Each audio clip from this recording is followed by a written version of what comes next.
Good evening to our Own Rev family, and thanks for joining us for the Monday evening devotion. It's brought to you by Own Your Health Revolution. I'm Dr. Hollen Meyer, along with my co-host Gloria Strait, and she will be leading the call today. I just want to remind y'all before we get started that we do this every Monday evening at 8:03 Central Standard Time, and it's about a 10 to 20 minute devotional to start your week off with Jesus. And remember, how you start your week is how you rule your week. Take it away, Glo. Hey everybody, I hope y'all can hear me good. I know sometimes my phone be tripping and I go in and out, but hopefully y'all can hear me okay.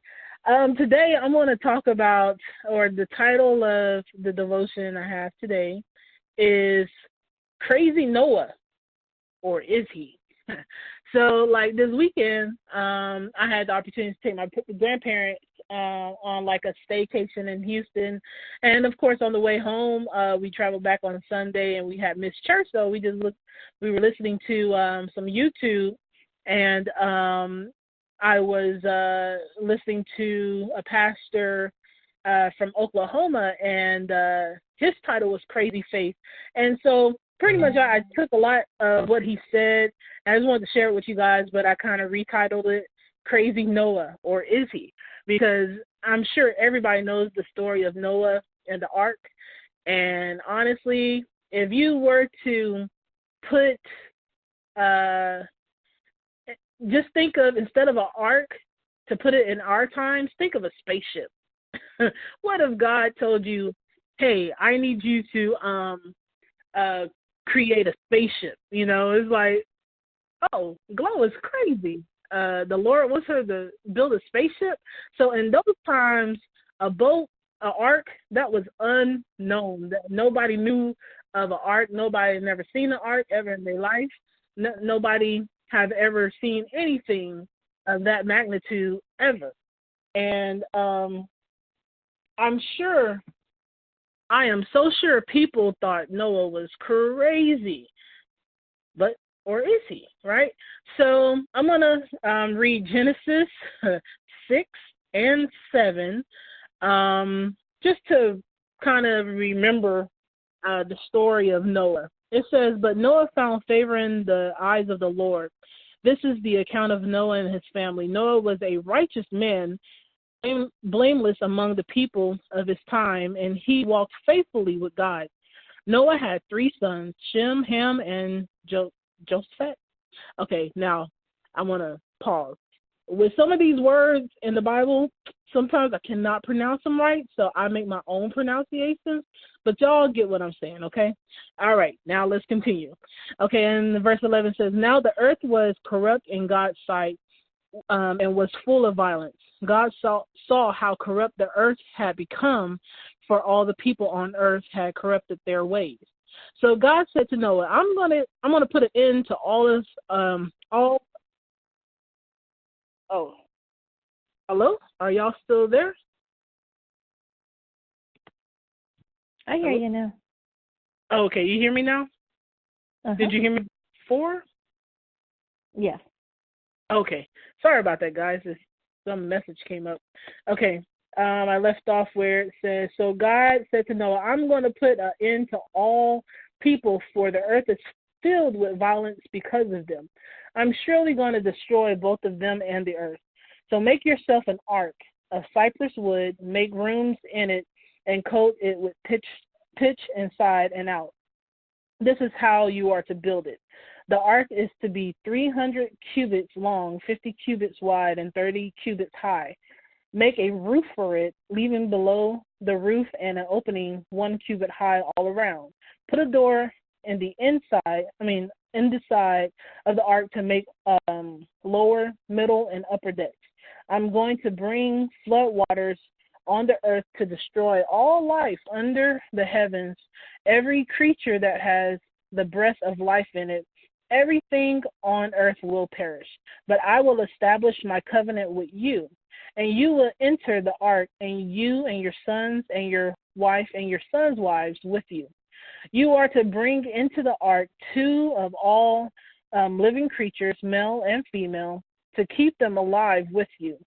2 of every kind of bird, of every kind of animal, and of every kind of creature that moves along the ground will come to you to be kept alive. You are to take every kind of food that is to be eaten and stored it away as food for you and for them. Noah did everything just as God commanded him. All right, so I'm going to pause. So, and that's Genesis, pretty much Genesis 6. Whenever God was talking to Noah, he said, hey, I'm sick of all these crazy people acting all crazy, so I'm going to go ahead and kind of destroy everything I created and then rebuild it back up. But because you're righteous, and, the definition of righteous means right with God. So Noah was right with God. Him and God, he still, did burnt offerings to the Lord. Back in those days, they had to sacrifice an offering up to him. And pretty much he was in right standings with the Lord. But he was the only person on the whole earth that was in right standings with the Lord. And so that just shows you Noah and God had some type of relationship, for Noah to get these instructions, detailed instructions. He wasn't like, hey, Noah, I just need you to build a boat, okay? I trust you're going to do everything. No, God was like, hey, Noah, I need you to do this, that, and the other. Have you ever had like a dream or a passion or just something God has put on your heart that you needed to do? Nothing that you created your own, but just God, it was God-given, and it stayed on your mind until you did it. To me, I think this is exactly what Noah had. God said, hey, I see that you're in right standings with me, and I'm going to trust you with this task. And so in verse 22, it says, Noah did everything God commanded him. So I'm sure them other people that was acting crazy and, did not get this command. I'm even sure Noah thought himself was crazy for as he was working, because Noah was an old guy. He was not youthful. He was an old man working on this ark. And, he had his sons and the help of his sons and their families and his wife. They all, just that cluster of people, made this humongous ark. And I'm sure at times his sons was like, Daddy, you are crazy. I mean, I didn't hear this from God. They were still just, hoping, okay, all right, we're just going to do what Dad says. He's not seeing things clearly, I don't think.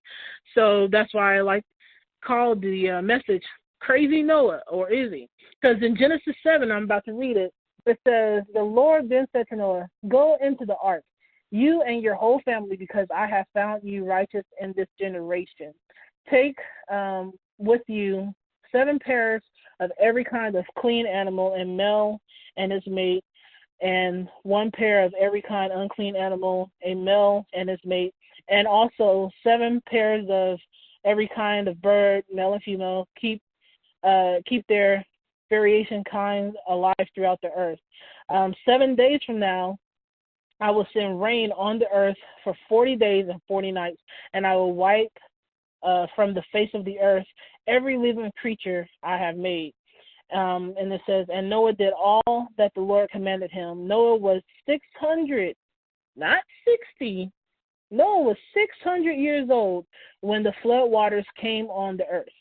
Now, this was a 600, or we'll say he was 595 years old whenever he was still working on that ark. I'm saying building, So this dude, he saw some things, right? So Noah was 600 years old when the flood waters came on the earth, and Noah and his sons and his wife and his son's wife entered the ark to escape the waters of the flood. Pairs of clean and unclean animals, of birds, of all creatures that moved along the ground, male and female, came to Noah and entered the ark as God commanded Noah. And after the 7 days of flood waters came on the earth, in the 600th year of Noah's life, on the 17th day in the 2nd month, on that day, all the springs of the great deep burst forth, and the floodgates of the heavens were opened, and rain fell on the earth 40 days and 40 nights. On that very day, Noah and his sons, Shem, Ham, and Jehoshaphat, we're going to call him JJ, Shem, Ham, and JJ, together with his wife and the wives of his 3 sons, entered the ark. They had with them pretty much everything God, I'm going to kind of paraphrase because it's just kind of repeating itself, but pretty much they had everything God asked them to do with the pairs of animals and birds and crawly things like spiders and stuff. They all in the ark, and I'm just going to kind of go all the way down. Only Noah was left and those with him in the ark. Bottom line, only his family and all the creatures that they put on the ark was left, and the waters flooded the earth for 150 days. That's a lot of days of flooding. So anyway, the whole thing of this devotion is at the beginning in Genesis 6, at the beginning whenever the Lord talked to Noah and he gave him this command, this project to do, there was not an ounce of rain. It was dry. I mean, I don't even think they've seen rain ever before. Like, what is rain, And they've never seen a big old boat, an ark, Titanic, you know what I'm saying? Remember that boat off Titanic? Something like that. They've never seen anything like that before. But Noah, he had that relationship with God, and he honored God, and he probably thought he was crazy at times, but that craziness, whenever that first drip drop fell on their head, that craziness became faith. That's where, whenever I heard that message this weekend, crazy faith, that's where that crazy faith came into play, because even though you don't see the end of the tunnel, the end of the light, or the end of the project, or the end of the dream vision, just different things that God has placed while you're building things, you might not see the complete puzzle. You might not see the complete picture puzzle that you're trying to put together. You have some pieces over here, some pieces over there, and you can't see the whole thing. But if you continue to believe and trust and honestly just honor God with your faithfulness, you'll see the end result. So I just want to leave you guys with 5 takeaways, okay? 1, you will hear God's voice loud and clear whenever he is giving you something to do, a project or vision. He will give it to you loud and clear. Whenever I say loud, he ain't going to yell at you. I'm just saying he's going to speak to your spirit, man, saying, hey, you need to do this, you need to do that. I've given you dreams, I've given you visions, you need to do this, I need you to do this, okay? I have a mandate on your life. Whether it's feeding the homeless, whether it's just talking to your neighbor, to lead them to Jesus. If God wants you to do it, you'll hear his voice and you'll hear it loud and clear. Okay, number 2, God will give you the knowledge and instructions to get you from start to finish. He's not going to start something in you. He's not going to stir something up just to be like, ooh, I'm going to just stir it up and leave it. No, he's going to stir it up. He's going to season it. He's going to do everything that he needs to be able to finish the mandate that he has on your life. So he's going to give you knowledge of how to do it. I mean, nowhere in the Bible did it say Noah was a carpenter, or he knew how to build a boat, or he was even, like workmanship. They just said he was an old guy with some 3 sons. They didn't say that he was qualified, but God made him qualified, right?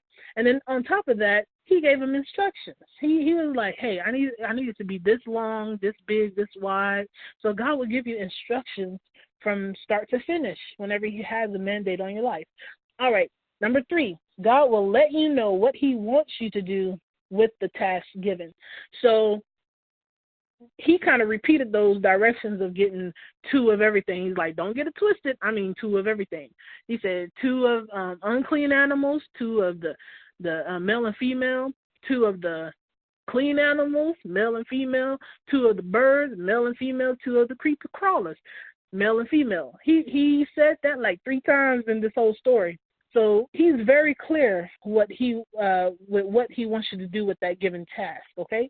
And number 4, people, even yourself, will think that you are crazy while you are in the process of building, but believe you but believe you are faithful after it's completed.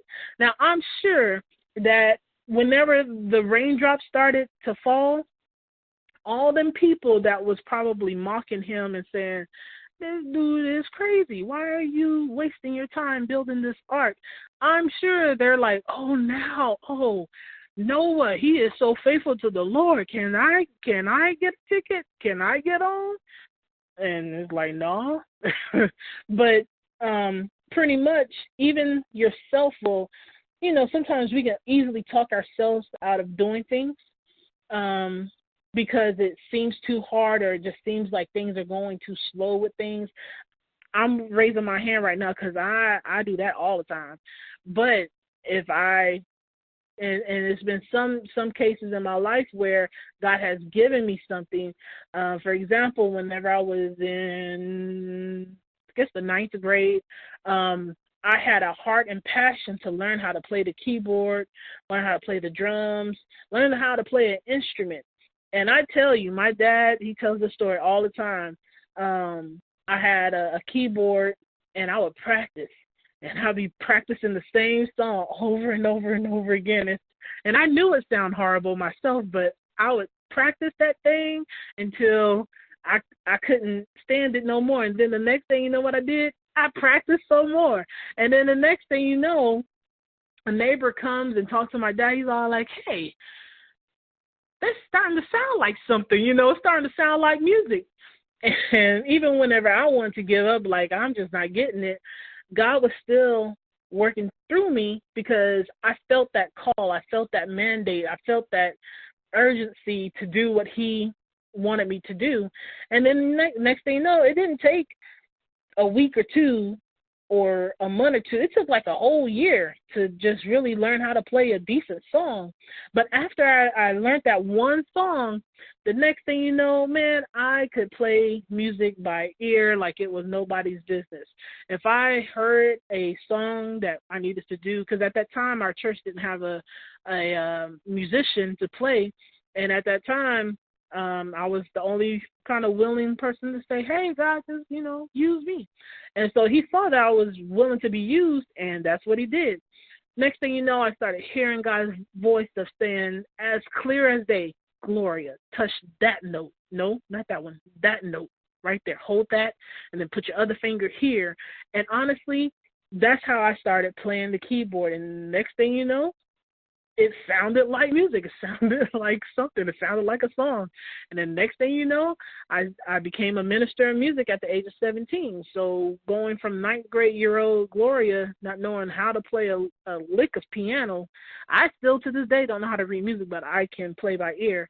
Thanks be to God, because he gave me the know-how and he gave me the knowledge, the instructions, and I did what he wanted me to do with that gift, which was play to his glory, right? And the last thing, number 5, which is the most important thing, is, in everything you do, do it unto the Lord. So I'm sure there was times, again, whenever you have visions, dreams, a passion, even in Noah's case, the dude was, how old? Didn't I say like 600? Yeah, 600 years old. He lived a long life already. I'm sure there was times he was not trying to hit that hammer with the nail in the wood. He was like, oh, I'm okay, I guess. But his attitude, his attitude was doing it unto the Lord as reverence, as a sacrificial giving, doing everything unto the Lord. Man, that will allow you to meet your goals, meet your dreams that the Lord has set in your heart.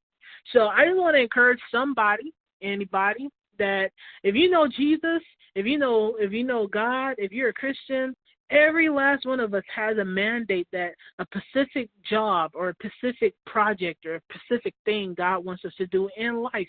And I'm sure he has already shared it to you and giving you instructions.